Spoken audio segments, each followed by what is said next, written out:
દીકરા મારા તું ગમે એ કે પંજાબી સોંગ ને પૂગે જ નહીં. પંજાબી ગુજરાતી સાંભળો તો ખબર પડે. હવે આ મામલો મેદાને આવે તેથી તને ખબર પડે. એટલે હિન્દીમાં કેટલા સિંગર છે ખબર? સિદ્ધુ મૂસેવાલા હે, અરિજીત સિંહ, એમાં એપી દિલો ને તે સાંભળ્યો જ નહીં હોય. જિગ્નેશ કવિરાજ, રાકેશ બારોટ, રાજબા ગઢવી અને એમાંય પાછો દેવાય ખબર. ચકલા કુદી ગમે એટલી ફાંફું પકડાવે તો બાદ બને નહીં. એટલે જઈ હોય તો એ તો કેમ દેવાયતભાઈ ખવડનું જ નામ લઈને બેઠો હો. એકચ્યુઅલી માં ખબર ઇઝ બ્રાન્ડ. જાતા ને તમ તમારે હાલી જવાય, બધે નો હાલી જવાય, કોક માથાના ભટકાઈ જાય યાર.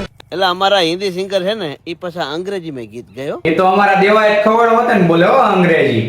ઇંગ્લિશ તો આમ તો પાવરફુલ છે, માની કૃપા છે, પણ મને એમ થાય ખોરઠમાં ગુજરાતમાં જન્મ લીધો છે તો ગુજરાતી શું કામ ન બોલી. તો ગમે એટલા વખાણ કર, પણ અમારા અરિજીત સિંહ ના ગીત સાંભળીને એટલે વર્ષો જૂનો પ્રેમ યાદ આવી જાય. એ તો અમારા જીગાના ગીત સાંભળી લે ને તો એની બાઈ મરી ગઈ હોય ને તો એને યાદ આવી જાય. સૂરે કરું કે મારી બેબી બેવફા નીકળી. એમાં એલા રેપ સોંગ સાંભળીને એટલે રૂવાડા ઉભા થઈ જાય. અરે એ તો ઓલા અમારા રાજપા ગઢવીના ઓલા સપકરા સાંભળી જાય ને તો ઓલો મરી ગયો ને એ ધોકા લઈને ઉભો થઈ જાય. થોડી પાંજરા વાળા હાંકળ નથી બાગ છૂટા તો ના પુગાય હવે.